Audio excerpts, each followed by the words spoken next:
Hi, welcome to our webinar. I'm Jeff from the Power BI User Group Wellington, and I'm here with Andrej from Zebra BI, and we've also got Phil Seamark from Microsoft, who also is in Upper Hutt with me, and Jonathan Kapoor, who also co-runs the Power BI User Group. Hello, welcome everyone. Starting a couple of minutes early.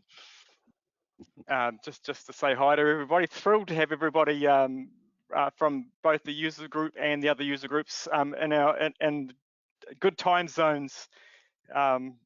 Log in and hear Andrej.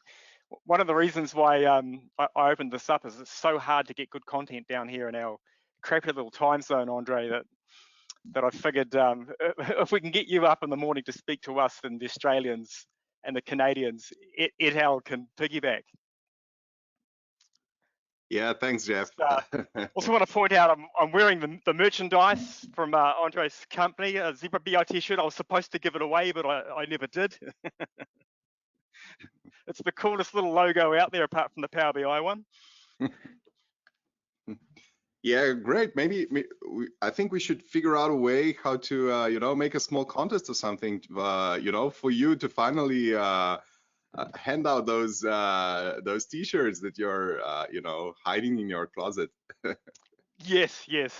And you saw the t-shirt I did the other day. I should have had a screenshot of that ready to go to chuck up there. Actually, have you seen that you're a finalist in the t-shirt competition? I have. Wow. I have. Oh, well, yeah. Okay, that's pretty cool. Sorry, I just thought I'd. I'm a slow second though, Phil. Oh, do you need more votes?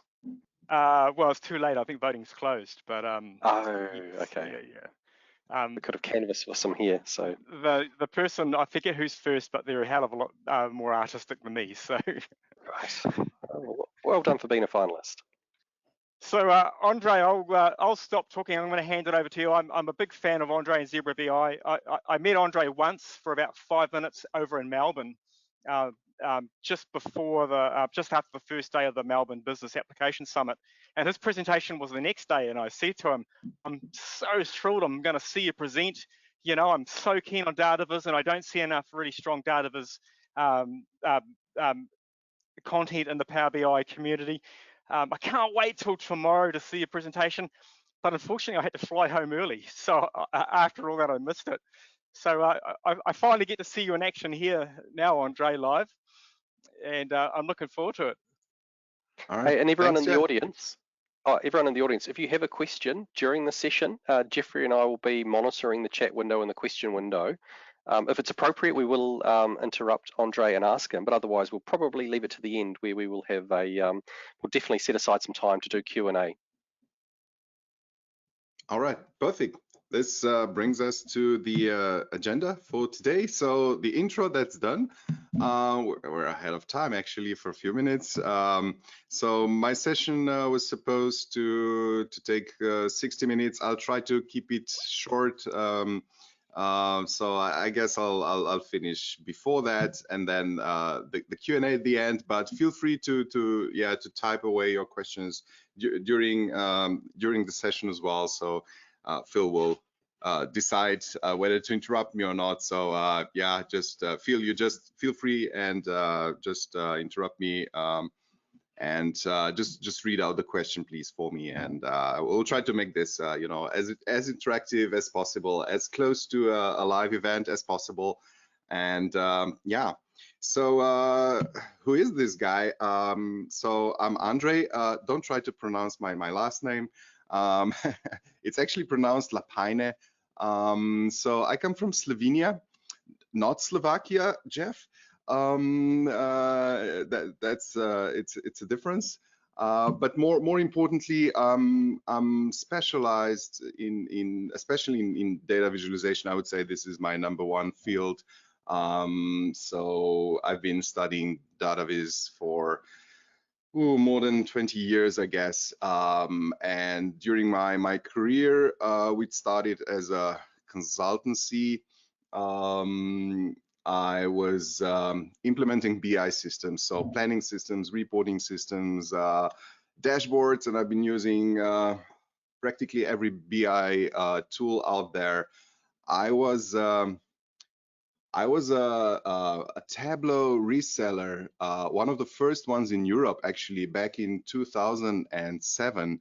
But that was for a short period actually, because at that time I think it was a little bit ahead of time, I guess, for the market. So I couldn't really sell any licenses at that point. And but I did some cool projects with Tableau, which was at that point I think the only real real tool that had a good data viz foundation. So I was quite keen on that. But then our clients mostly at that point they just wanted everything to be done in Excel, right? So I specialized for Excel, and I became a sort of a Excel geek, mostly hacking the charting component, and doing a lot of stuff with that. And I've been using other platforms like Business Objects and ProClarity and lots of multidimensional all-up systems and so on. So I'm a kind of a old school multidimensional guy. But of course, in the last few years, I just switched to Power BI full on, and so yeah, here I am in the Power BI user group. Now, when discussing dashboards, for me it boils down to two words: actionable and understandable. Well, first understandable and then actionable. And just to illustrate what I mean by that, in Power BI dashboards, I mean, this could be a typical Power BI dashboard, so quite colorful, lots of different types of charts, and it's probably a nice, let me change my pointer to a laser pointer, right? So it's some kind of a sales dashboard for a certain period, right? And it has everything. I mean, it has an attempt at the geographical presentation here. It has a nice donut chart here, and area charts, and a combo chart here with the columns and a line chart, and the tree map, and some stacked columns and so on. So and some buttons and so on. But if this is now a sales performance dashboard for a certain period, right, and then you deliver this to your manager, to your boss, right, he will ask himself, all right, is my sales performance good or bad? It's kind of a really simple, trivial question. Is my performance good or bad? How can you tell this from this picture? I think it's quite hard, right? It's quite hard. You don't really know. I mean, you have all the breakdowns by subcategory, by product category, by customer segment. You have the time trends and so on. And even the time trends, I mean, all right, this line goes like a little bit up, right? But is this good or bad? I still don't know, because I don't have a comparison. It could be just a normal seasonality, right? It could be exactly the same as it was last year. It could be, it could be 2 times lower than last year actually, or it could be 30% below the plan, or it could be right on target, or it could be 10% above the plan, and so on. So so this is a problem in a dashboard like this, right? It's not, first of all, it's not really understandable, I would say, but it's definitely not actionable, because I don't even know whether this is, the situation is good or bad here. And then how good, how bad? Is it 30% above the plan? Is it right on target? Is it 3% above the plan, and so on? So I don't have an idea how good, how bad is my performance, and then why, why I have all the breakdowns by all of the dimensions in my Power BI model, right? But how do these elements from the different dimensions actually contribute to to this change? I have no idea, so I cannot really tell why. And that's obviously a problem, at least for me, right? And what are we going to do about it? I don't know. if you can't have an intelligent conversation and an insight and analysis of this data, how can we plan certain actions, right? And that's, you know, what dashboards and reports should be all about, right? So it's not actionable and not even understandable. And most of the dashboards that I have seen, I would say, you know, just fall somehow into this category of not being actionable. Again, here, is my performance good or bad, you know? And then you see this line chart, and it looks like, whoa, we have a drop off here, so everything is going down, right?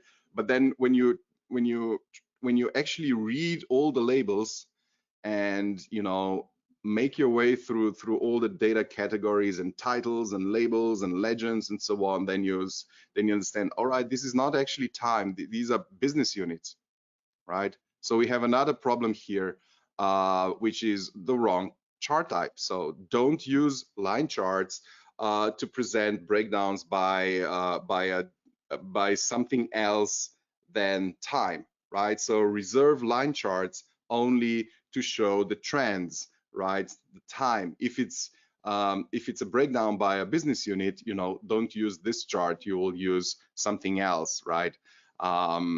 Which of course I'll try to explain later.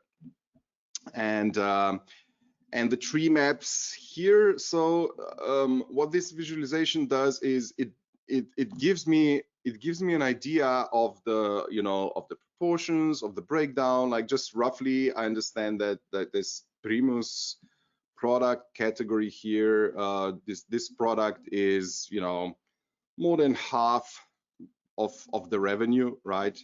And everything else is like less than half.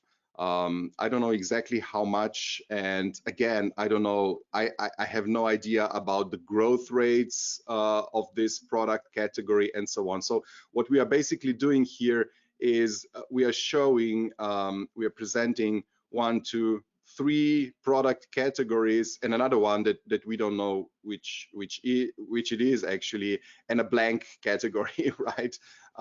So it's like 4 or 5 numbers, and we have taken, you know, the real estate of almost a quarter of this dashboard. So a quarter of a dashboard for just 4 numbers or 5 numbers, that's not a good idea. So we need better information density. In this exact same space, you could present, you know, probably 20 products with their growth rates and comparison to plan, and not just revenue, maybe revenue and the gross margin, all in the same space, right? So the space is important. How do you use it? Do you use it to increase the information on a dashboard or not? Or is it, you know, decoration? So and again, you know, in this chart, in this report here, I have the labels that are, you know, presented, displayed diagonally. So I need to tilt my head to when I try to read this, and then my neck starts to hurt. And this is also not the best practice. So I mean, if you hate your boss, you know, you can do things like this, but it's not a good practice in data visualization. Do you have licorice all sorts of Slovenia, Andrej? Those graphs, I call them licorice all sort graphs. How do you call them? Liquid? Licorice all sorts. Licorice all sorts. Yeah. All right. Great. If it looks like candy, it's not great, right? All right. I agree completely. So I'll put this into my vocabulary. Thanks, Jeff. Yeah. So now I have a different type of data visualization here. I mean, these are quite basic bar charts here. Most of it, some column charts and so on. But if I ask the same 4 questions, right? Is my performance here good or bad? Right, so this is like, okay, January to August 2018. Is this good or bad? Yeah, it's not very good. I mean, we're 1.1 million, below the plan. So I have some you know, red color here. This is sales versus plan. So it was 22.1 million sales, but it's minus 1.1 million. So it's below the plan. There's a little red alert here. And then how good, how bad? I understand completely. So minus 1.1 million below the plan, right? And this little rectangle here is of course scaled exactly to the volume, to the sales volume, right? So I understand that, okay, it's a little bit, it's something, right? And then why I have a breakdown here by product, you know, by some product categories, and actually in 2 different store chains. So this is a retail operation here, a dashboard for a retail store that has two separate chains. And you see, I have 2 separate chains. I have product categories within those chains. This here is the sales, the actual data for the sales. It's sorted, so I understand which categories are, you know, the most important ones. But also on top of that, I do have, you know, the comparison. I have a comparison to plan. So this is the absolute variance to plan. This is the relative variance to plan. So in percent, as a percentage here. And yeah, why? All right. This thing here sticks out, right? So understand that the problem is the women's clothing category, right? All right, this is not our data, so cherchez la femme.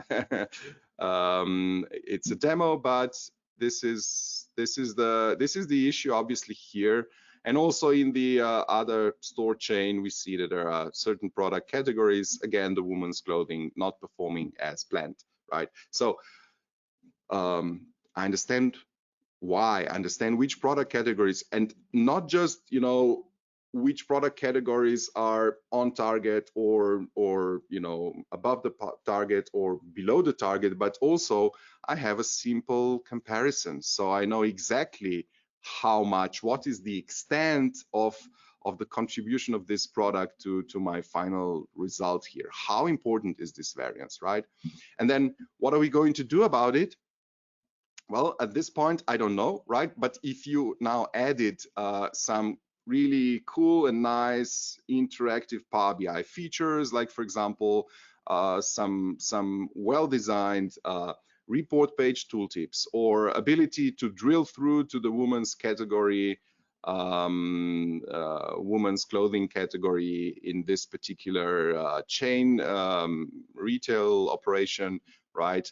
I would understand exactly, you know, which products within this women's category, and you know, which store outlets and so on. And then, you know, we can, when we understand it fully, we can act upon it, you know, make a decision, try to fix something, and yeah, hopefully the next month when I get the new values, you know, this will get rid of this red color, right? So and this is the basic idea how I believe we can make our dashboards understandable and actionable.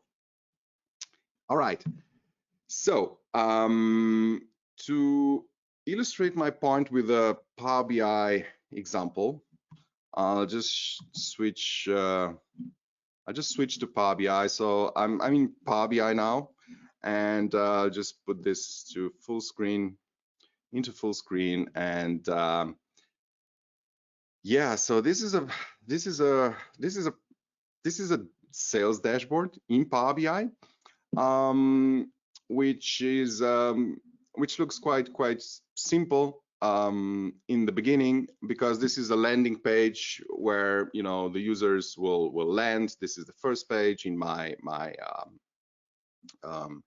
sales dashboard. It has some, you know, this is the revenue here. So it's the revenue, you know, for a certain month, and I can switch between year-to-date results and monthly results. You know, I can change the month and so on. I can also change the you know, the measure to gross profit, and then the whole page, all the visuals on the page will switch to gross profit. So understand, all right, for the revenue, we are more or less on the plan. You see this 0.6%, so more or less right on the target. But if I switch to gross profit, I understand, all right, compared to previous year, it was good, but you know, the plan was quite ambitious, and we are 4.1% below the plan, so that's not good. But the revenue is okay, right? And then, so this is just a simple, you know, simple presentation of my main KPIs here. What is the performance? And this is on top left of my dashboard, right? And then around it, I have a few more things that will try to explain, give the context to those numbers, right? So if this plan was, you know, 0.6%, if my revenue is 0.6% above the plan, how did we do this in this particular period, right? Yeah, well, okay, if I, you know, now I have those breakdowns, so breakdown by group, you know, certain, you know, baby care, it's a little slightly below the plan.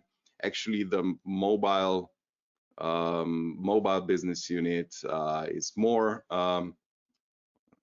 had the poorest performance here, but then the other business units, you know, contributed in a better way to this final result here, which is 0.66%, right? So I have a breakdown by business unit, but this is just the landing page, right? So the landing page of a dashboard should explain the most important things, right? To give you the first impression and the first questions why. So I don't have all of the business units here. You know, you might have you know, 100 business units or products or you know, 1,000 clients and so on. You would not put all of them to the first page, right? So that's why I'm using a few things here. So I have just my top business units here, you know, just maybe top 7 or top 5 or something, but everything else is summed up into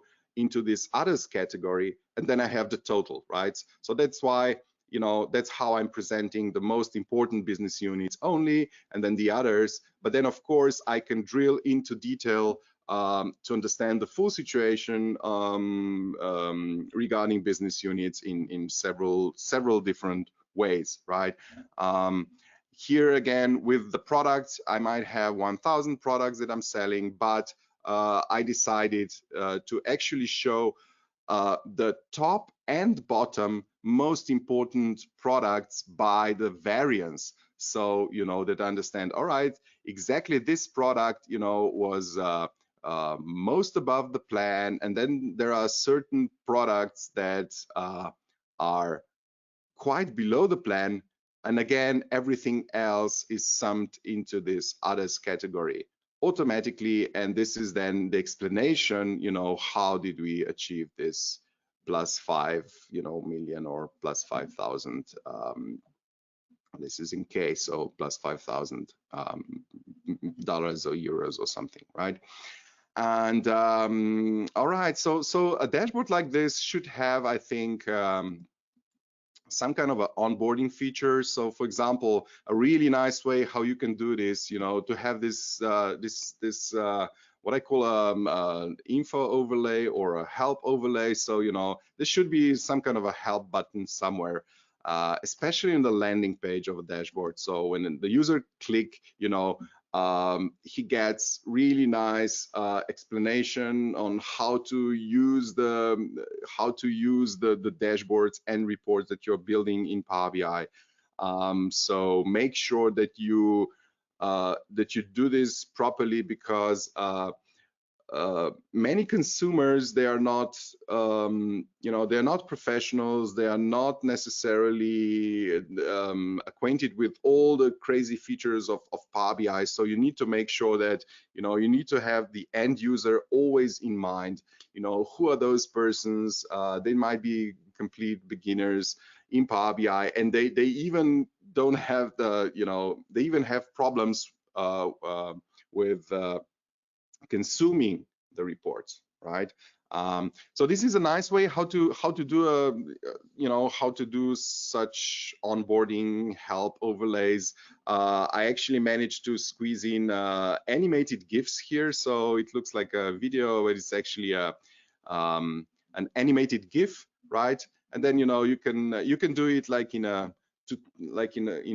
tutorial way, so people will just browse through certain features of the dashboard, like how to use the drill throughs, how to use the page tooltips, and so on, right? So this is the landing page, and then when I see the results, I now access access the other pages through the content. This is also very important because you want to save the real estate of your screen. I don't want to put all of those slicers here and slicers on the top and loads of buttons everywhere. But then then I consumed all the real estate of my dashboard here, all of the pixels or half of the pixels, right? And then I need to squeeze all of my charts. So the data is always important. So this is what I call a full screen, full content principle, right? So use your use the space for content, use the space for information. So this is the information density principle, right? So instead of having all of those buttons everywhere and all of those slicers, just put charts, put as many charts as you can, but then try to provide the navigation and the interaction through the content, right? So the business units are here, so you need to have some sort of way how to go to the business units. One trick is to put like buttons on top of titles or something like that. So this is what I've used here. So I can simply now click, and now I will arrive at a detailed report page with all of the business units here. And this is now the place where you can just go crazy with the details, provide 3 or 4 levels of drill down in hierarchical tables like this. Put the charts on top of that, whichever chart works best for you, and so on. Probably provide more options to slice and filter the data, and so on. And then add maybe different views, like this is a kind of a page navigation here. This is all for the sales business units, right? So I can just click here in a really nice way, which is accessible. This will work also in a on a tablet or something, because the button is big enough to click on it, right? So and these are detailed pages. Now this one has this is more of a table, like what I call a structure report, right? But which can be even more detailed. So in this case, this is the most detailed one. It has the revenue, and then for the month of October, for example, and the year-to-date results. So you have both monthly and year-to-date results in one view without the need of switching between them, right? But then I also have enough space so I can present gross profit, right? And this is quite a big font. It's not font size 8 or something. It's probably font size 14 or something, right? And the other thing, at the end, you can have high density presentations of your trends, right? So these are the I would say two types of reports, like a structure report page here, which is like a breakdown by products or something, and then on the other hand, don't forget to include a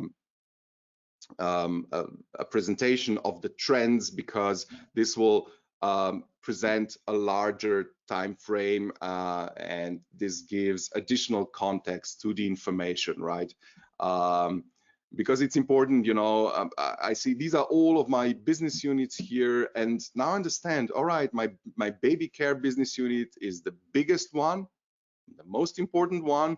Okay, the wearables are also quite important, a little bit less, right?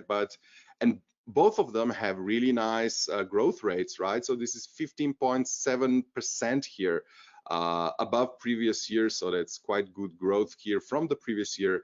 But I also understand, you know, the trends for each month, right? Is it going up, or was it going a little bit up and down, but more or less the same? Or is it just going down like this one? So this one is obviously problematic, but you do understand that even though that, you know, the trends are going down, right? This is a much smaller business unit, so the impact on the total business is much smaller, right? So this is why all of these charts here share the same y-axis of the chart, right? So they are scaled. Okay, so there's a scaling concept here, and this presentation here is called the small multiples. Okay, which is one of my favorite data viz methods, and you'll see a lot of small multiples today, I guess.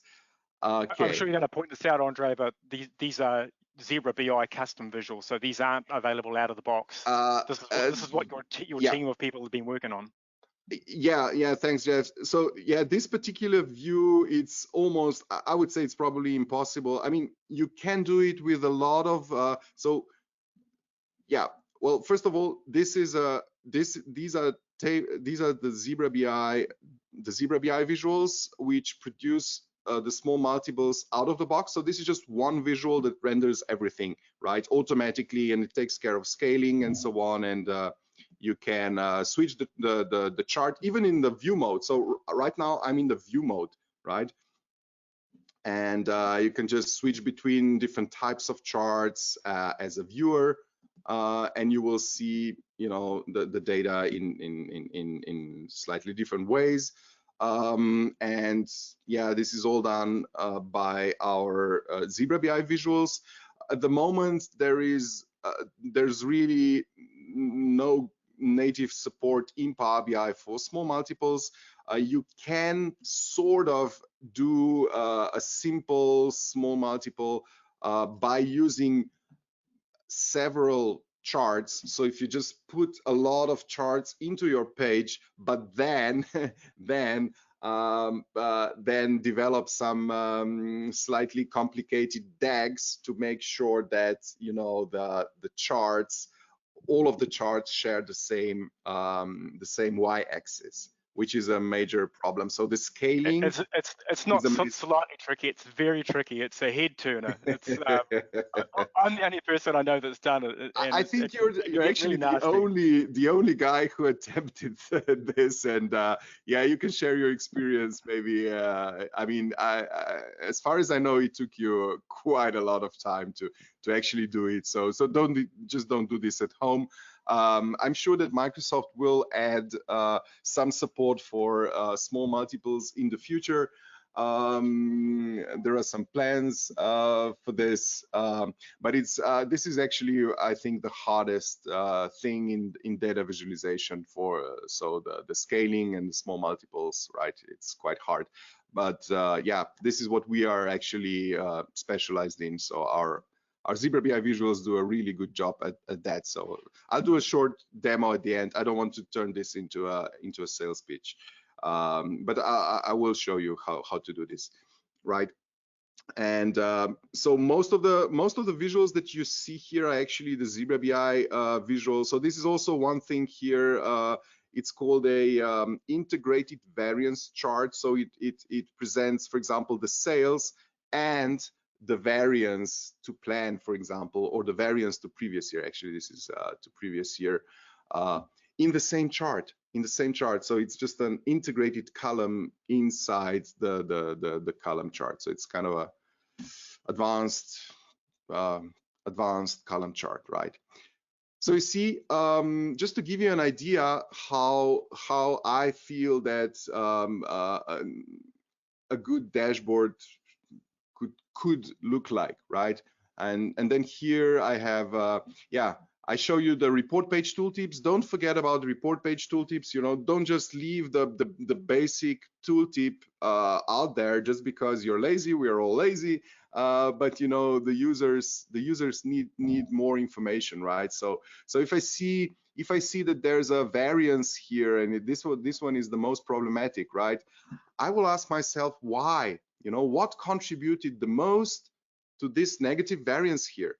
And the best way to provide a really quick answer to that is the report page tooltip, and it's a native Power BI thing. Everybody can do it right now in their dashboard. So make sure if you're not using the report page tooltips, do start using them, right? So in my case here, you see inside the tooltip, you see an additional breakdown by another category that provides the details. So if it was -30 here for the mobile business unit, in the tooltip, I see the top countries that contributed to this $-30,000 negative variance, right? And I see that, you know, Germany and United States, they actually were positive, contributed positively, but then I have countries like Canada and Austria that had a really negative impact here. And again, you see, the tooltip is small, so don't try to jam a lot of information into the tooltip.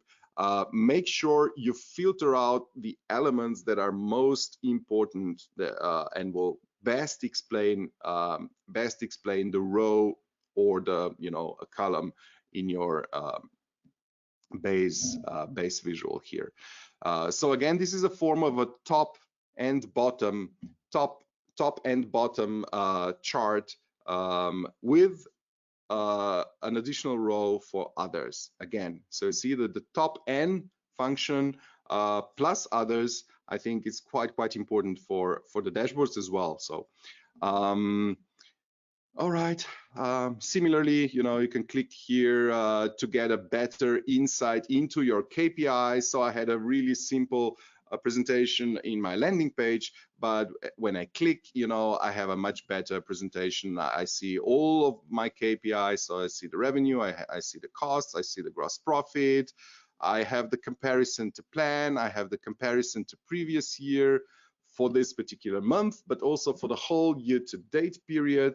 Right, I could have even better would be if I had the forecast until the end of year, and then I would provide like a forecast for the full year at the end of the table here. That would be even better.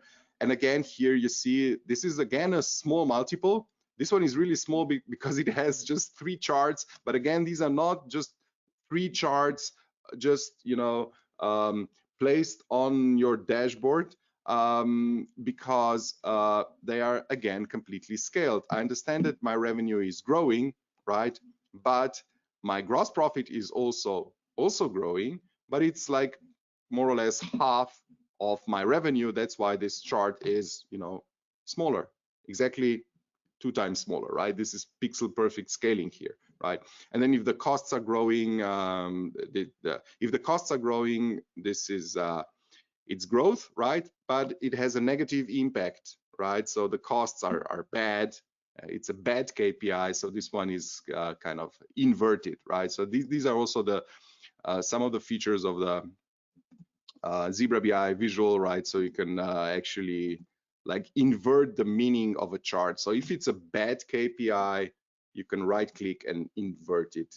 And then now our visual will understand that this is a bad KPI. Okay, so all right, this was a run through one of the examples. And if I now just go back to my presentation, let's talk about a few details, right? The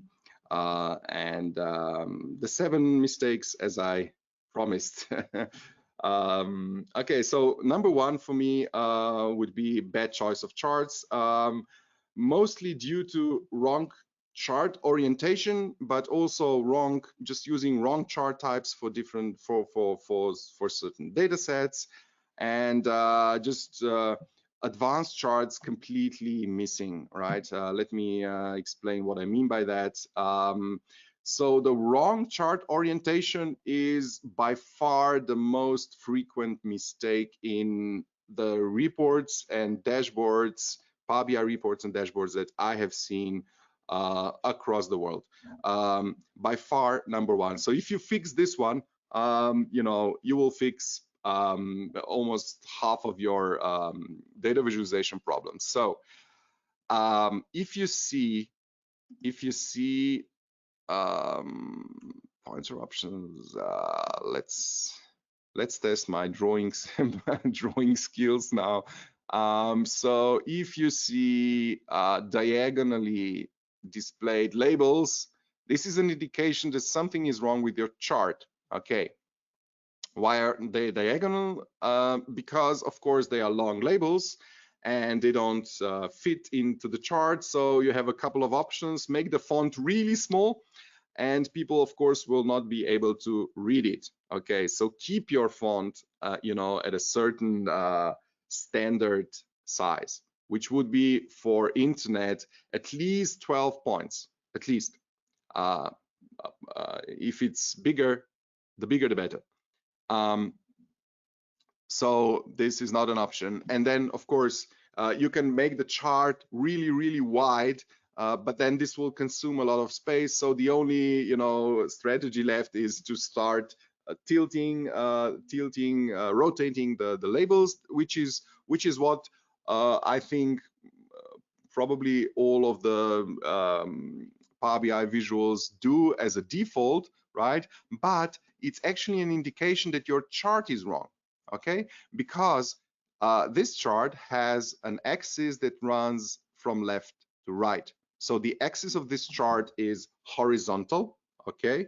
And you can simply, and by following a simple rule, which is use horizontal axis for time series only, and then for everything else, just turn the chart around and do it in a chart with a vertical axis. So this chart, if you just turn it around, instead of columns, you use bars. So you will have your axis going top to bottom, and then, you know, your bars will go like this,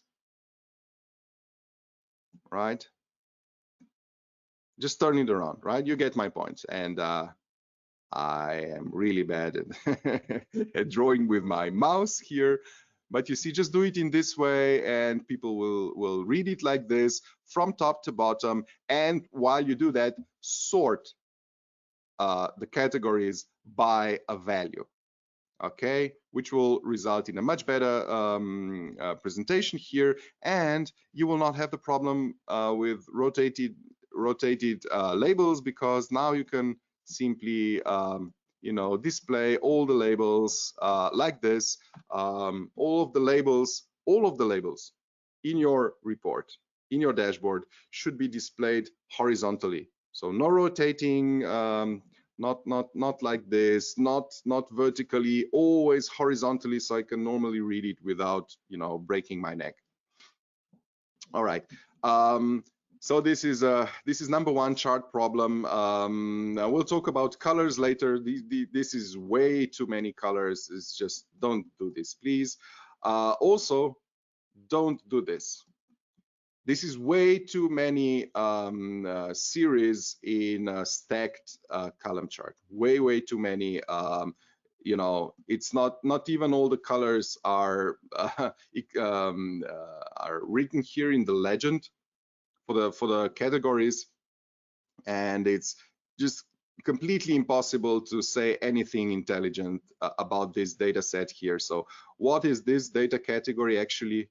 You know, is it you know, how is it performing? You know, no way for, you know, to draw any kind of conclusion from this chart. So stacked charts are tricky. If possible, break them up into small multiples. So instead of just stacking everything in one chart, try to place them, separate this into several multiple charts, or just simply use a table and then try to or a matrix better, and try to present all of those categories in separate columns and try to visualize them. Okay, I'll give a few hints later on. But back to my point, this is number one problem in data visualization, wrong chart orientation. So turn the charts around. Just remember this. If it's one thing that you'll remember from this talk, remember this, right? So time runs from left to right. So only if you have days, weeks, months, quarters, years, or date stamps and so on, time series, left to right, everything else goes top to bottom, and you need to put them in charts with vertical axis. It's a very simple rule. And it will make your dashboards better like tomorrow if you do this. Just switch this type of chart, right? Especially if you have line charts, right?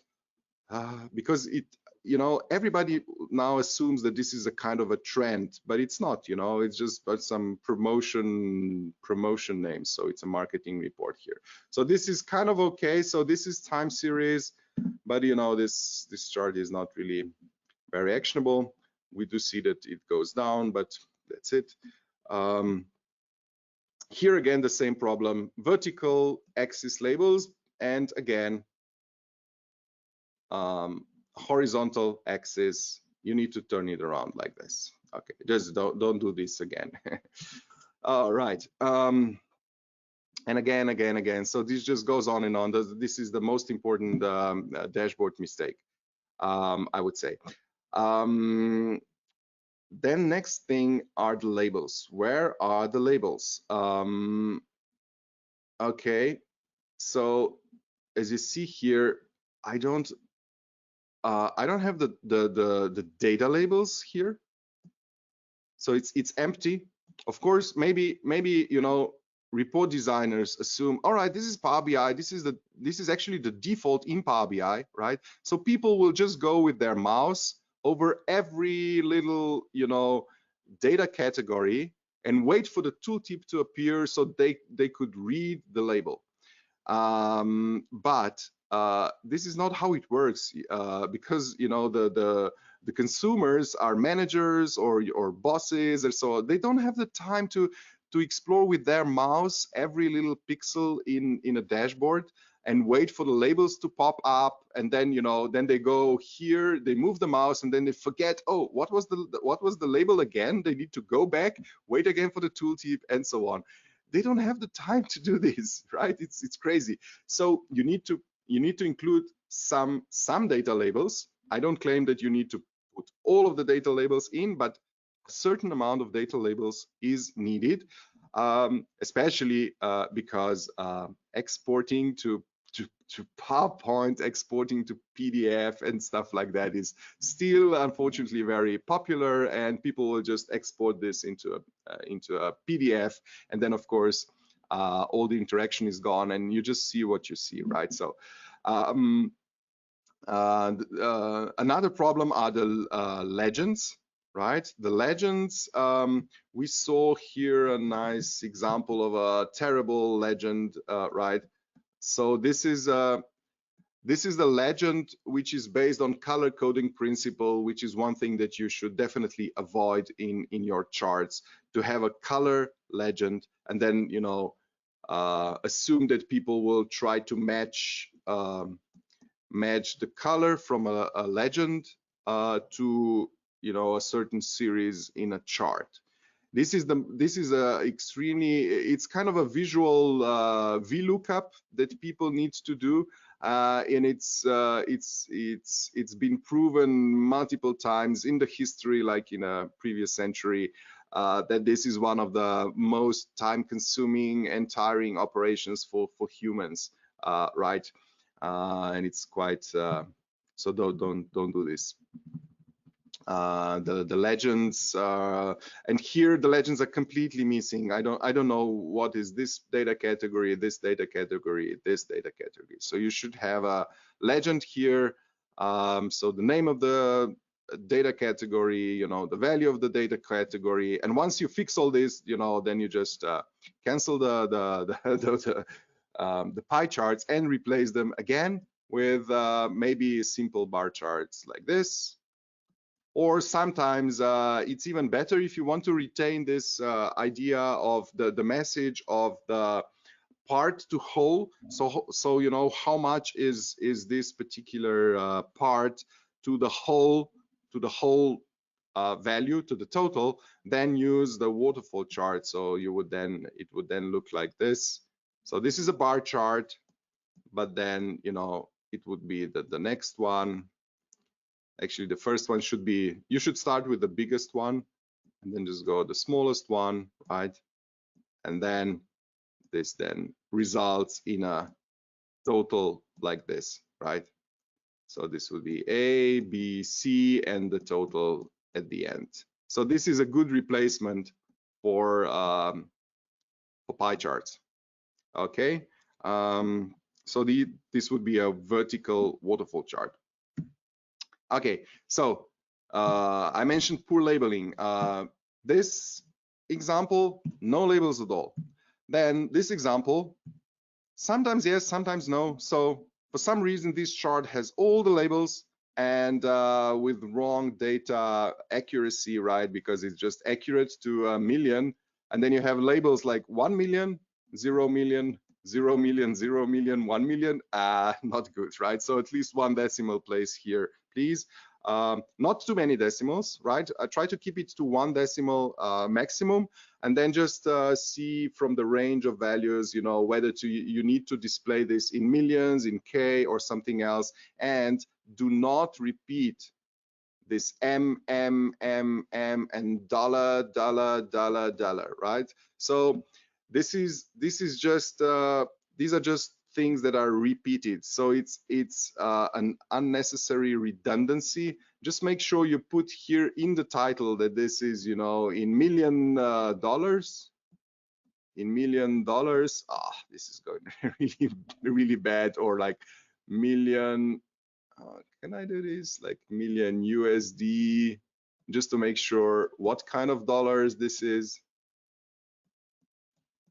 Well, just put this in the title, and then, you know, then you will have, instead of, you know, then you will save 2 characters in each column, right? Which means that you can now simply have like one, it's not even 1 million now. This is what, 0.6. So you'll have like 0.6 here if it's in millions, right?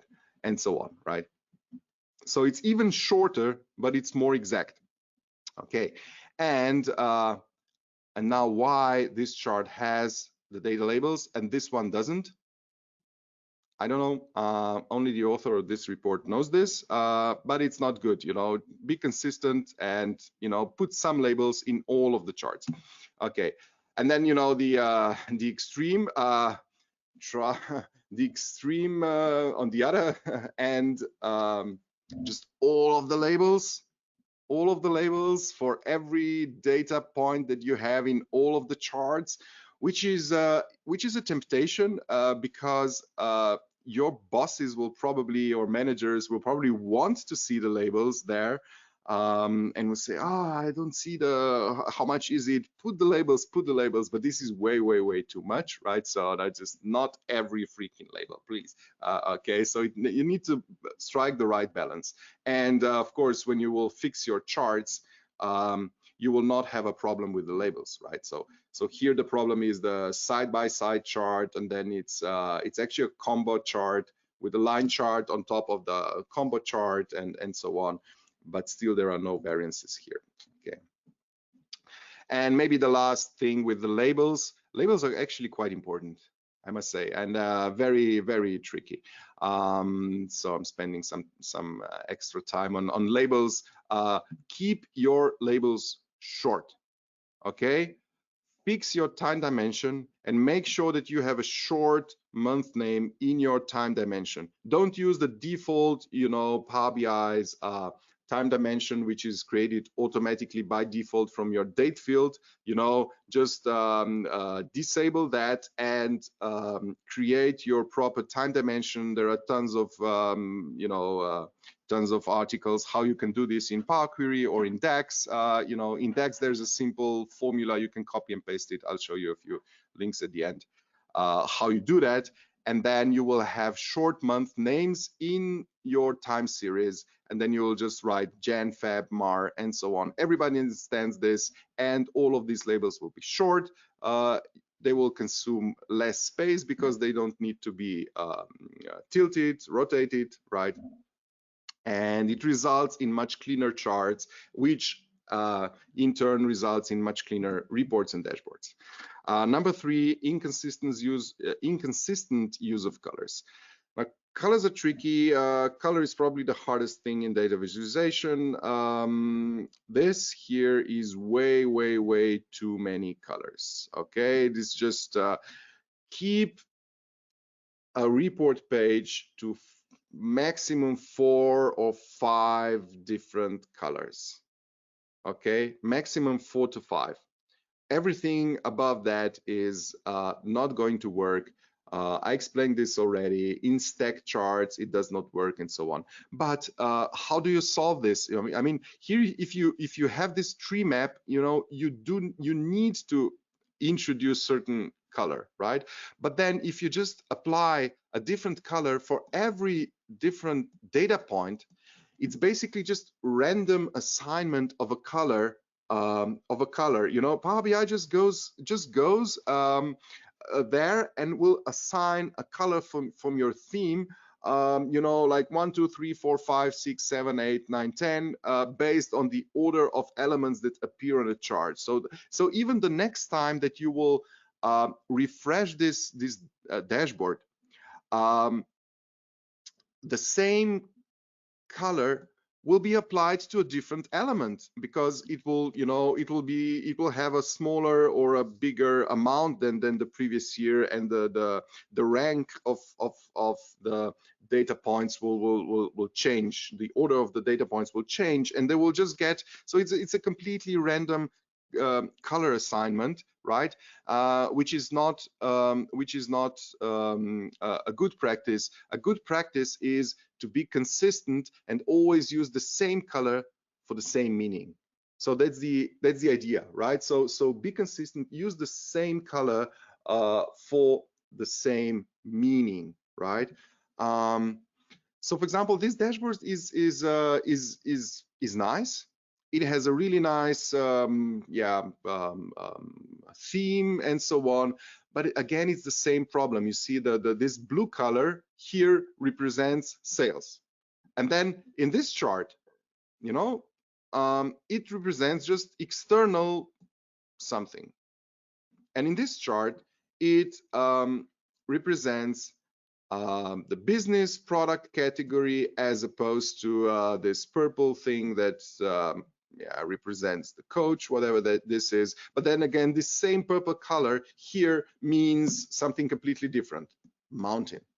Okay, and here it's internal and whatever, right? So again, this is problematic. It's not consistent. And then this one is interesting, the budget remaining, right? Again, this blue chart, which is okay, obviously the first chart in a color theme, so that's why most of the things are blue here. But this one has the budget remaining, which means how much budget are we still in the green, or are we in the red? Okay, so by saying in the red, make sure you actually color the negative changes in red, and then use green for this one. Okay, so use the red and green. If you're worried about if this is like a public thing and so on, if you're worried about color deficiencies, then instead of red and green, use maybe blue and red, or blue and like kind of a reddish, like warm red, slightly to orange or something, or make the green something between green and blue, right? So this will work better for people with color deficiency, and so it will be more accessible. But in any case, make sure that you distinguish between positive variances and negative variances. All right, and if you follow this principle to the max, you will end up basically using more or less three colors. So this is one example that I showed before. This one actually has 4 colors, so more or less just the you know, the dark, the black thing here, and the variances, and another color for highlighting some important things. So this one is very functional, I would say. And then it uses, but then here I'm using a different trick, I would say. So for example, this is the actual sales. This is the actual, so this is sales in US dollars, right? 22.1 million, but this was actual sales. Here, I'm using plan. So this is a waterfall chart, and it explains the, you know, the development of my plan versus actual. So my plan was 23.1 million, and then I have all the changes for every month, and then this is my total change here. So I was 4.7% below the plan. But you see, because plan is something completely different than actual, I need to use a different visual variable to explain this fact, right? So most of the people would just use a different color, right? So you would have a plan would be purple and the actual sales would be blue, right? But you don't have to do this. You can maybe use keep the same color, and instead of this, just provide a different shape. Okay, so in my case, I'm using like this, the border for the plan. It's like an outline, and then my actual sales, for example, is a column that is full, right? So it has a feel applied to it, right? Which is sort of intuitive, right? Because if you think about the plan, right? The plan is like an outline that you set for the next year, and then you have to fill it up with your actuals. So it's intuitive. It's not just random. Why would plan be purple, right? Or why would actuals be blue? There's no. So try to think of intuitive colors assignments, right? Water is blue, right? But actual sales, is this blue or not, or something? I don't know. I think not, right? But this idea of having a plan as a frame and then fill it up with actuals, it's intuitive. So people will just adjust it to, get adjusted to this. They will understand it, and the next time they see it, and if you use it consistently in every chart, on every page of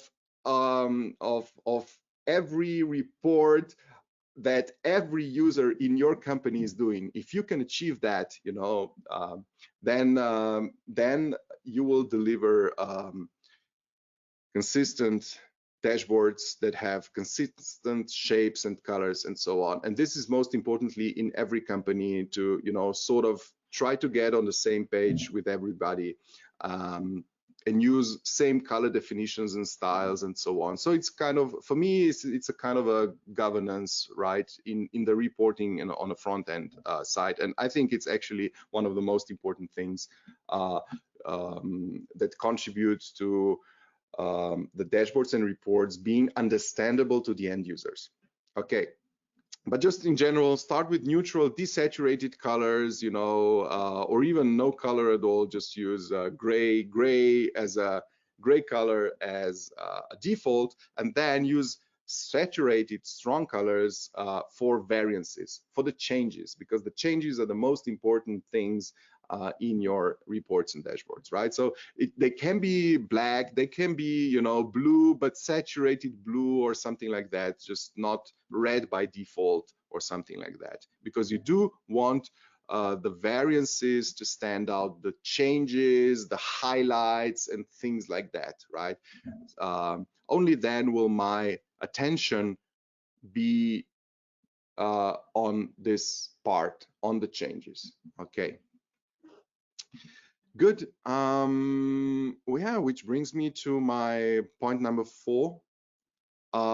showing variances or not showing variances. This dashboard failed because it did not have any kind of variances, no comparison to plan, no comparison to previous year. Most of the people in Power BI would put stacked columns for comparisons. So how do they do comparison in Power BI? I think number one attempt is just do a stacked by, so the stacked, sorry, not stacked, side by side column chart. So you put your, whatever this is, you see blue, what is blue? All right, sales, actuals, that's blue. And then the target, or sometimes the previous year, is yellow. Okay, and then you have this side-by-side chart, and now no matter what the numbers are telling me, I will always see half of this page will always be blue, and the other half will be yellow. No matter what the situation is, you know, I will change the period, I will refresh my page, half of the things are blue, half of the things are yellow. But what I actually want to see are the gaps. The gaps between this. So this is the only really important part here. This is where my attention should be focused, right? Actually, this one should be green, right? Because this is more than the target, right? But in certain areas, all right, this is important. Why didn't I see this before? Because nobody colored it in red for me, right? So the gaps are important, which means those variances, you need to explicitly put them into all of your reports and dashboards and so on. Like for example, first of all, you need to add the variance calculations into your model, and then provide charts that will display this, and again use some conditional formatting to put this into red and green. All right, point number 5, confusing dashboard layouts and interaction. I actually presented this I think before in a Power BI example. So don't use all of those slicers.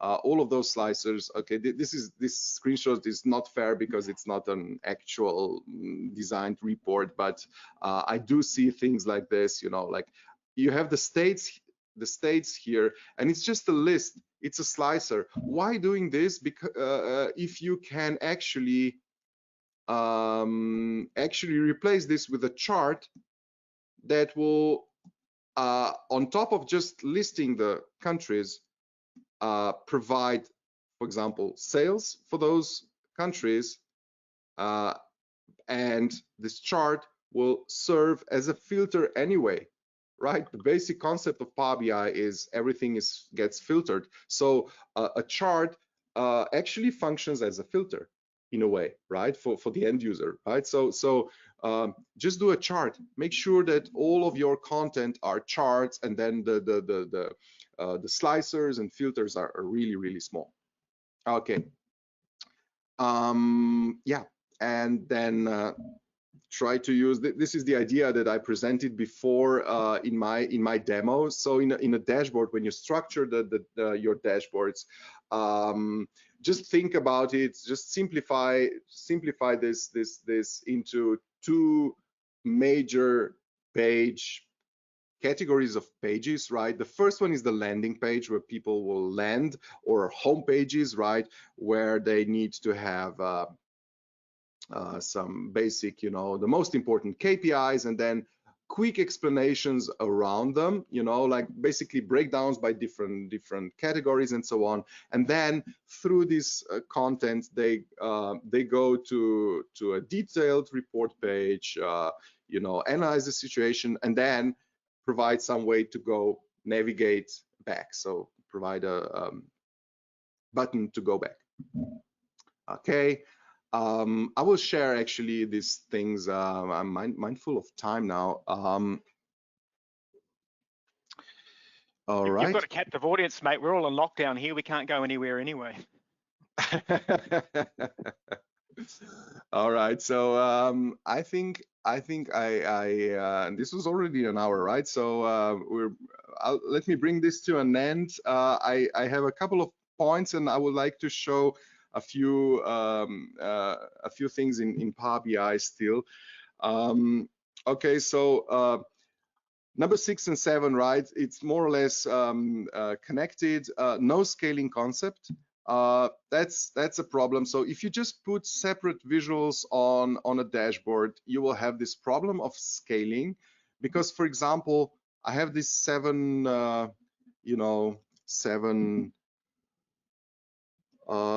KPI cards or whatever here. Yeah, and the gauges. Thanks, Jeff. The gauges here and here. I mean, this is so problematic. The gauges. Again, I will see just half of this bar will be like yellow, and this one will be again here. I need to see the gap. This gap and this gap. The size of the gap, that's what matters, right? And is the gap empty, or is the sales above the line, right? So this is important. And but this size, how important, what is the actual impact?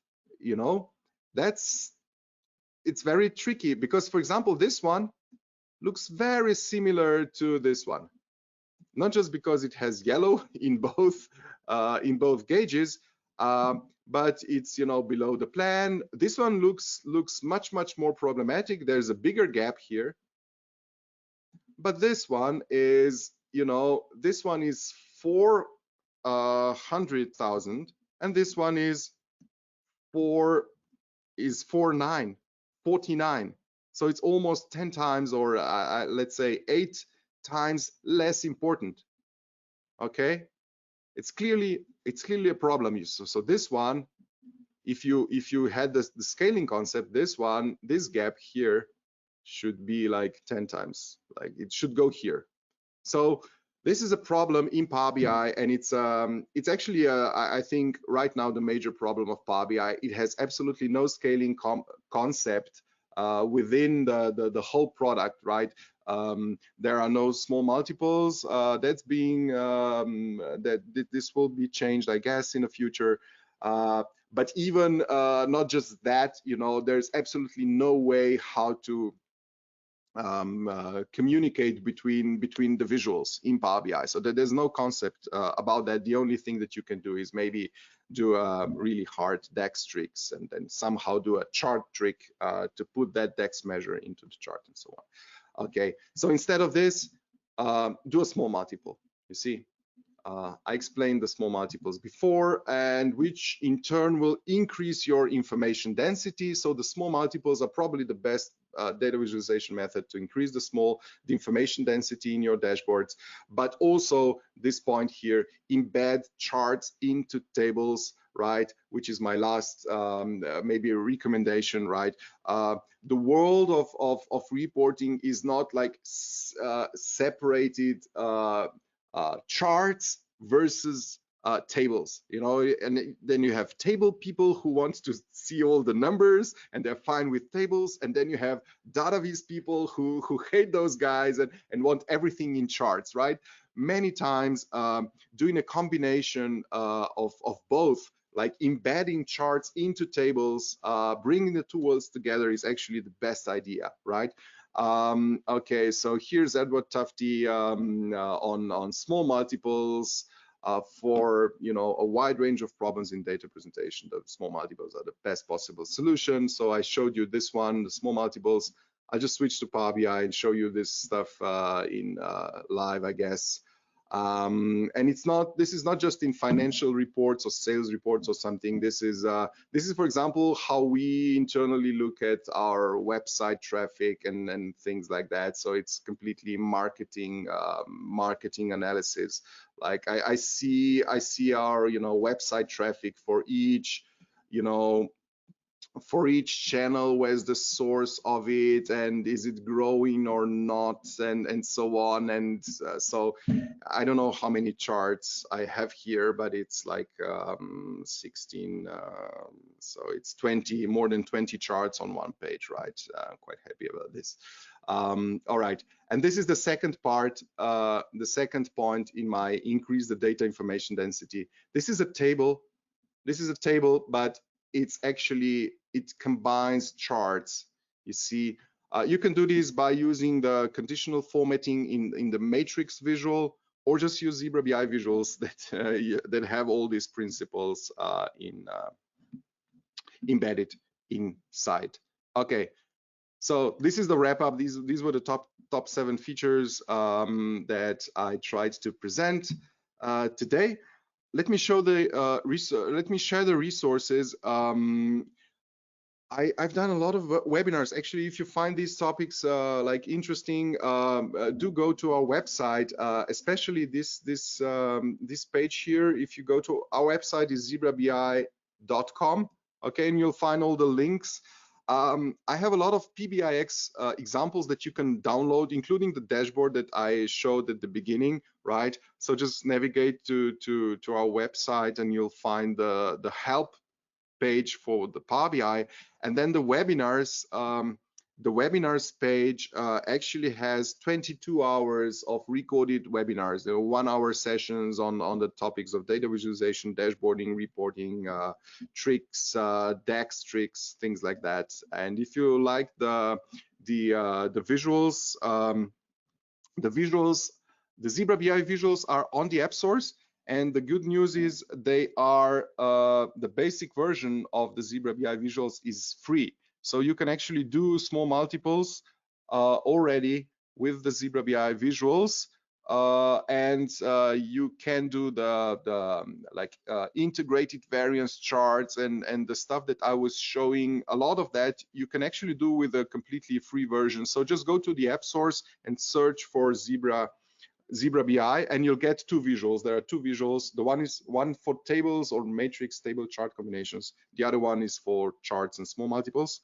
The basic version is free, and then there's a completely full advanced version, which is a paid version. This is actually how we try to make our living by selling the licenses, but it's not expensive. So it's a all right.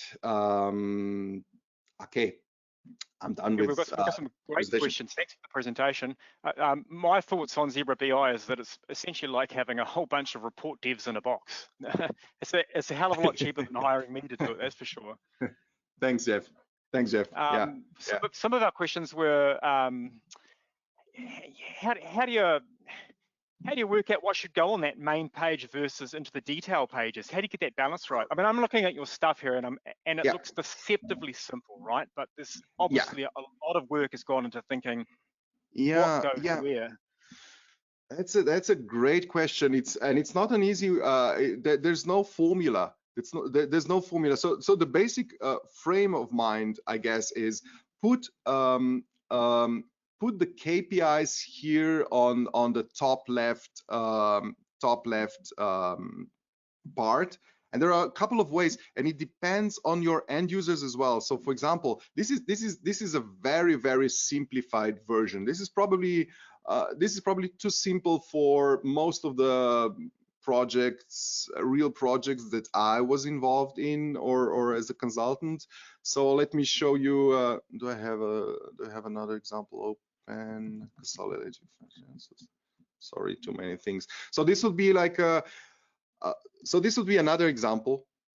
It follows sort of the same principle. So I have a visual that displays all of the most important KPIs. This is more of a financial report, and this one was done for more senior management, right? So now it's number one are the end users. Who is the end user? Is this like the management board of a company? If so, then make a serious, make a really good KPI comparison. So in my case here, I have the most important KPIs: EBITDA, EBIT, net earnings, free cash flow, capex, and so on. And I have this for month to date. So for the month of April, I have this for the year to date, because those guys always want to see, current period, month to date, and if possible, add the forecast.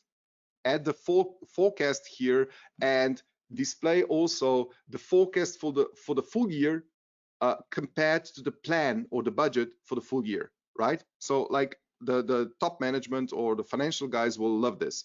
And it's like a full presentation of all the KPIs in one visual. So this is basically a table, right? A table that is structured. So if you're doing this in Zebra BI, you know, this would be the basic table. It has the KPIs here. So these are just unpivoted measures, basically here, put into rows. And then I have the comparison, actual versus forecast versus plan. Then I have the, you know, the deltas, the variances, which you can present either as a table, but I would, or, and then you know, visualize like, sorry, this one, either the relative changes or the absolute changes. Let's just decide, you know, maybe this one or the absolute deltas here. I would probably go to something like this. And yeah, and then put all your period options into this, just group by this so that you get, you know, all the period options that are important for the people. And then how do you decide what to put around it? You see here, I actually sacrificed the detail, and I just did, I just presented the, you know, some of the KPIs in, I presented the time trend. And this time the time trend is not just up until this, oh, it should not be minus, sorry. It just goes up until the current month. And then for the rest of year, I have the forecast. Okay, so these charts here, again, these are Zebra BI, visuals. First of all, they are grouped. So this is how you get the small multiples. So instead of just one big chart, you know, put more information. This is too much space for one chart. So I had what by KPI. I think I had some accounts here. So just do a grouping here so that you get, you know, more charts, and then maybe filter out some of them if you don't need all the data elements. Yeah, so these will be the trends. And here you see, instead of having all charts, I actually decided to put comments inside, because this is the, you know, top management, senior management, and so on. They don't have any slicers. The only slicer that they have is, you know, they can change the month, and this is actually then done automatically, more or less. So, you know, it's senior management. They don't want to click and so on. Most of them probably get this in a PDF anyway, right? So, right. So, but it's senior management. But if you have more operational reports with younger folks and so on, then, you know, you can go with a little bit more slicers and so on. But do the top end. So that would be on a first page. Do the top end. Right. So for example, the sorting. Let me select this one. So in other words, prioritize ruthlessly what you're going to show. Prioritize ruthlessly, like a really good like a thought experiment is, imagine that you don't have all of those pixels. Imagine that you have a really tiny mobile phone, cell phone, which can only display one number. All right, that's your dashboard. You only have this tiny little phone, right? So which number is most important of all of this stuff? You have to decide on just one. You don't have any space, right? Is it you know, is it the net earnings? Is it, you know, which KPI? Is it the actual value for month or for the year-to-date period for this particular person who will see this, right? And this is how you prioritize things. And then maybe you will see, all right, it's probably the year-to-date this, or maybe it's even a forecast, right? Or maybe it's the delta. Are we on the plan or not? Is it a percentage or not? And this will give you, all right, this is the most important number. Okay, and then once you have this, all right, now now you've got a bigger phone and now you have place for 2 numbers, and just go like this, and then start go from this one cell cell phone to a full dashboard, and then just build the dashboard from top left down to the detail around it. Yeah. Speaking of phones, Andrej, David Wilson from our user group wants to know how these Zebra BI charts work on mobile. Very nicely. Did they render okay on mobile? Oh yeah, very nicely, because they have this kind of information density principle, and you can and even those things like mobile is actually a slightly more extreme version. You're even more limited, right, on mobile. So it's even more important that you do things like this. So for example, the top N, right? So this chart, a normal person would probably do so I have like the categories. Now I'll just switch this to off. Oh, not so many products here anyway. This is only the product category, right? But imagine that this was a product or a product group. Let's see. You see, this will be a typical blah blah blah blah blah. And you see what happens every time certain products are absolutely more important than the others, and you will have some products that contributed the most to the plan here. Or if I switch this from the waterfall chart to the regular bar chart, you see here it's something, but most of the data elements, like it's a Pareto rule, 80% of your data elements will contribute to the 20% of real value, right? So they are not so important. You see it's 0, 0, 0. If it's on the plan, it's boring. We knew this in advance, so it's not important. What is interesting are those guys here, right? So you need to, if you now just enable the filter, like here I can now switch to, in this case, because it's a variance, I'm interested in the best variance and also the least, the bad guys, right? So that's why I'll do the top plus bottom and by, yeah, okay, by the absolute difference, right? And then you just, okay, how much space do I have? If it's a, if it's a dashboard, I can jam maybe top 10, but then everything else is summed into this others. Okay, so I still get the total. Right? Which is quite important. This is something that you cannot really do in Power BI. I mean, you can do the filter, top N filter, but then you need to calculate somehow the others and then put the totals separately, right? So this is where Zebra BI is kind of more just, you just click and you get this. This is what you get for your money. It's an investment. Yeah, sure. Somebody else, Jerry Ball from our user group talks about, asks a little bit more about how widely is IBCS understood, the visualization framework that you're using to build your dashboards on. Could you talk quickly about IBCS? Oh, sure. Yeah. The principles that I presented today are recommended by the IBCS, which stands for International Business Communication Standards. I've been involved heavily in that community since 2006, actually. So it started as a German standard. So most of the German companies, bigger German companies, have adopted this standard years ago, actually.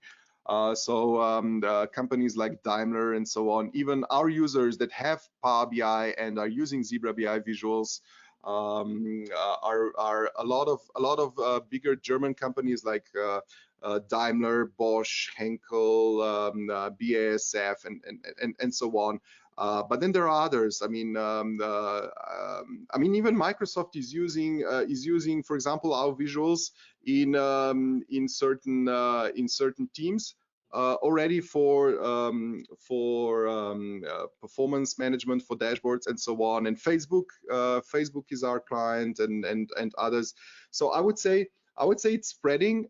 It's still predominantly adapted in German and Swiss companies, like Swatch, for example, is another company that is using IBCS and is using our visuals.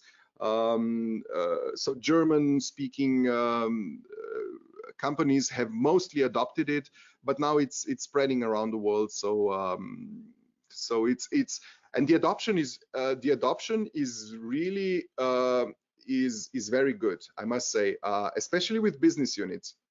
People who are not very friendly are mostly people, mostly, for example, I would say IT developers and so on, who just think, all right, maybe this color is boring and so on. But the IBCS does not, for example, prescribe the black color or something. I mean, it recommends that you start with a desaturated color, really. So you can have blue charts and you're still IBCS compliant if you follow other rules like the scaling, the consistent labeling, and the variances and so on. This variance is scaled to this one, right? It's just automatically being scaled. There was a fantastic quote I saw today on Twitter from Alberto Cairo saying, "Data viz isn't about rules, it's about reasons." Yeah, and I love that quote. Yeah. I mean, there are several layers, right? There are several layers. You know, you have the perception layer, which is about you know, the perception of shapes and colors and so on. So and here I think, you know, there are more or less there are very simple rules. You know, don't use 3D, use 2D, and so on, right? What type of shapes work for certain situations, when to use, which charts to use for a certain message, and so on. But this is still the basic data visualization layer, right? This is what we call the perceptual layer, right? But then on top of that, you have the semantic layer and the conceptual layer, which are much more tricky. Like this question, you know, what exactly to put on the first page? That's actually a very, it's a harder problem. And here you cannot give a rule. You can give some guidelines and some best practices, but ultimately it depends on the people and so on. But when you go down to basic decisions about chart shapes and colors and so on, I actually believe, you know, you can stick to a set of simple rules, and you'll do a good job. Indeed. I had one other question for you from myself. Would you mind clicking on your question mark and showing us the help layer of your report again? Because that looked amazing. Yeah, this is how is this done? It's actually this is a button. This is a simple button, and this is the only, I think, the only page in my whole career where I have used the bookmarks.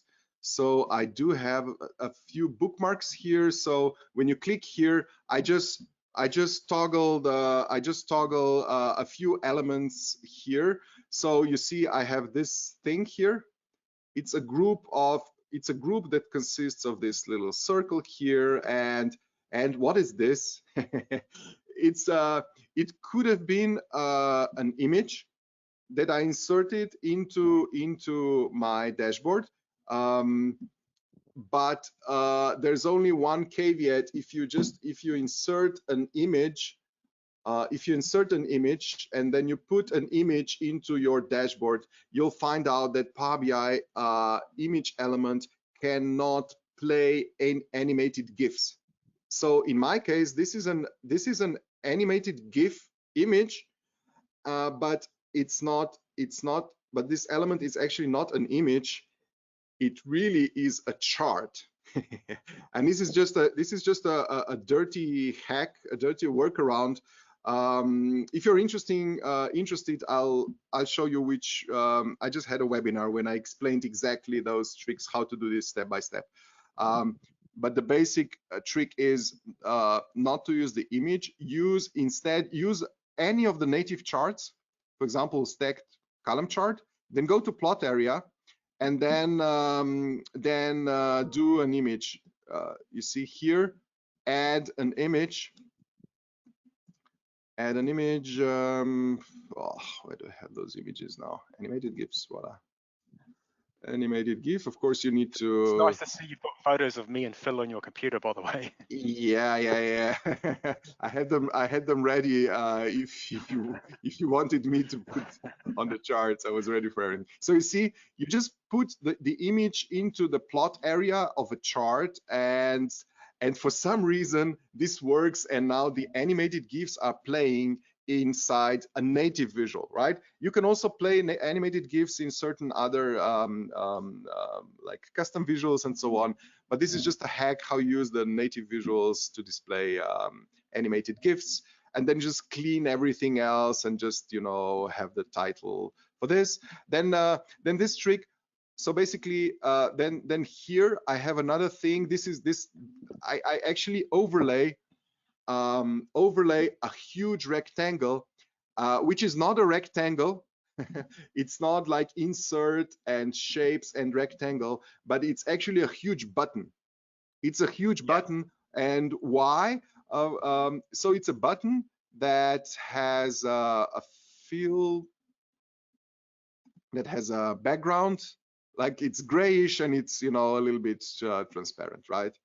So you see, it's simply a gray button, and it's slightly transparent. But the thing, why button? Because this huge rectangle, huge button now has an action to put to invoke the bookmark that has this whole info overlay hidden. So which means that I can simply, the user can simply click anywhere to close the thing. So I can not only click here. Now I have changed the order, but you know, you can just click anywhere. So that's how it works. So I basically just toggle between a few bookmarks, and these are the only 3 bookmarks that I'm using in my in this whole dashboard. Everything else, this is a native slicer, for example. So don't use buttons. Don't use buttons and bookmarks to change dynamically change the content of your visuals. This will result in a nightmare. First, you'll be developing your dashboards you know, for days, and then you will maintain them for days. For any kind of change, you'll have to go through all the bookmarks and so on. So I would recommend using bookmarks only for those for these info overlays. For everything else, use Dextrix. Like this is a regular slicer in Power BI. It's a normal slicer in Power BI, but I'm using certain DAX that will just change the measure in my measure. So I have like a generic measure, which I just simply call AC for actual, and it just evaluates, you know, what is the selection in this slicer. So just using switches and disconnected tables in slicers.